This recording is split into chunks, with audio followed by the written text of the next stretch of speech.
আজকে আমি রান্না করব মশলা চিংড়ি। তার জন্য আমি মশলা নিয়ে এই চিংড়ি মাছ নুন হলুদ মাখিয়ে নিয়েছি। এই যে কড়াতে একটু সাদা তেল দিয়ে দিয়েছি। এবার ওর মধ্যে দিয়ে দেবো একে একে এই যে রসুন কুচি,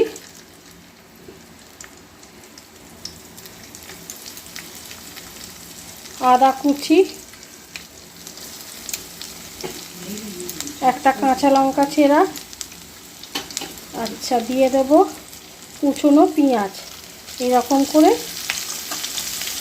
পাতলা পাতলা করে সরু সরু করে কুচোনো। এবার এটাকে একটু ভাজা ভাজা করে নেব।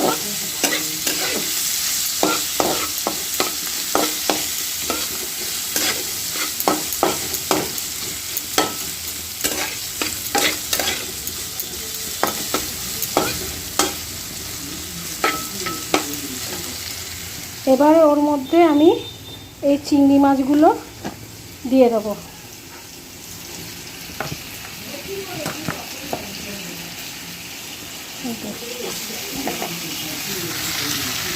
এই চিংড়ি মাছগুলো দিয়ে দিলাম।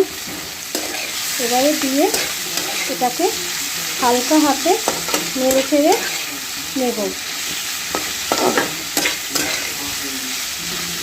নিয়ে এটাকে ধিমে আঁচে ভাজতে দেব, আঁচটা কমিয়ে।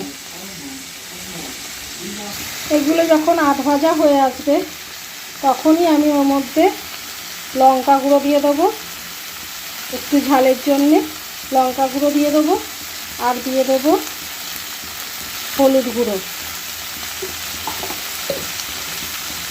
আর দিয়ে দেবো স্বাদ অনুযায়ী নুন।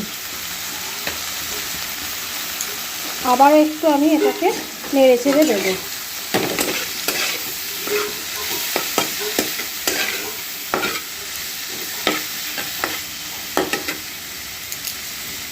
একটু ভাজা ভাজা হয়ে এলে তার মধ্যে আমি অল্প করে টমেটো কেচাপ দিয়ে দেবো, আর দিয়ে দেব আদা রসুন বাটা।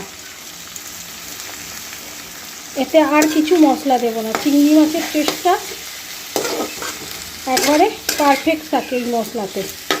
এটা শুধু আলতো হাতে নেড়ে চেড়ে শুধু ভাজা ভাজা হবে। এটা নেড়ে এবার ধিমে আঁচে রেখে দেবো। আর একটু হলেই হয়ে যাবে, একটু তারপরে আপনাদের আবার দেখাচ্ছি। এই যে আমার কড়াইতে মশলা চিংড়ি রেডি। এইরকম হবে, কোনো জল দেব না। এইটা দিয়ে গরম গরম ভাতের সাথে যা লাগে না।